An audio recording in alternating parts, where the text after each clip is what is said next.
ایک نواب کی خوبصورت لڑکی فساد کے دوران مسجد میں پناہ لینے کے لیے داخل ہوئی تو دیکھا کہ ایک نوجوان لڑکا تلاوت میں مشغول ہے۔ بغیر کوئی آہٹ کیے لڑکی تھوڑی دیر کھڑی دیکھتی رہی، پھر نوجوان کے قریب چلی گئی۔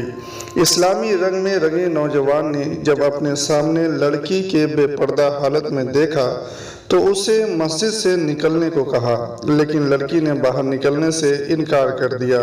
نوجوان لڑکے نے غصہ، منت، سماجت ہر طریقہ اپنایا، لیکن لڑکی نے باہر جانے سے صاف انکار کر دیا اور اللہ کا واسطہ دے کر کہنے لگی، مجھے باہر نہ نکالنا، میری عزت کو خطرہ ہے، اس لیے مجھے آج رات یہی مسجد میں گزارنے دیا جائے۔ نوجوان لڑکے نے کہا، ایک شرط پر، تم مسجد میں ٹھہر سکتی ہو کہ ایک کونے میں پوری رات خاموش بیٹھی رہو گی اور کسی بھی حال میں مجھ سے بات نہ کرو گی۔ لڑکی چپ چاپ جا کر ایک کونے میں بیٹھ گئی۔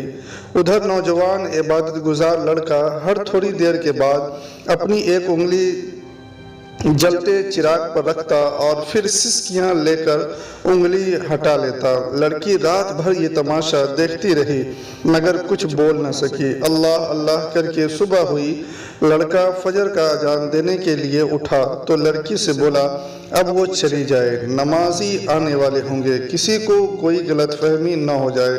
لڑکی نے کہا، ٹھیک ہے، میں جا رہی ہوں، مگر مجھے ایک بات بتائیں کہ رات بھر ہر تھوڑی دیر کے بعد آپ اپنی انگلی جلتے چراغ پر کیوں رکھتے تھے؟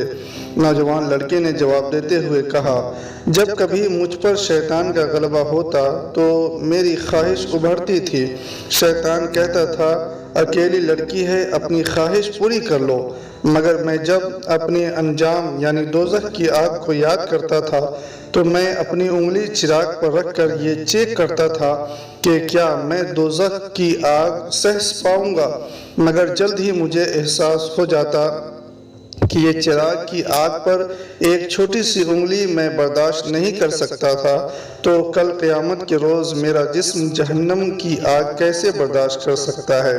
لڑکی چلی گئی، وقت گزرتا گیا۔ اس نوابزادی کے لیے امیر سے امیر گھرانے سے رشتے آتے رہے، مگر وہ ہر رشتہ ٹھکراتی رہی۔ لڑکی کے والدین یعنی ماں باپ بہت پریشان تھے کہ آخر ماجرا کیا ہے۔ آخر میں لڑکی نے زبان کھولی اور بولی، میری شادی اس مسجد میں رہنے والے نوجوان لڑکے سے کیا جائے۔ اگر اس کی شادی اس نوجوان لڑکے سے نہ ہو سکی تو وہ کبھی شادی نہیں کرے گی۔ اللہ اکبر۔ دوستو، اس واقعہ کا نتیجہ کیا نکلتا ہے سنیے۔ ایک رات نفس کو قابو میں رکھ کر وہ غریب نوجوان محل میں چلا گیا۔ ذرا سوچے، اگر ہم ساری زندگی اللہ کے بتائے راستے پر چلتے رہیں تو کل قیامت کے روز اللہ سبحانہ تعالی ہمیں کیا کیا عطا کرے گا۔ اللہ پاک سے دعا ہے کہ اللہ پاک ہم سب کو نیک راہ پر چلنے کی توفیق عطا فرمائے۔ آمین ثم آمین۔ آپ بھی کومنٹ میں آمین ضرور کہیں۔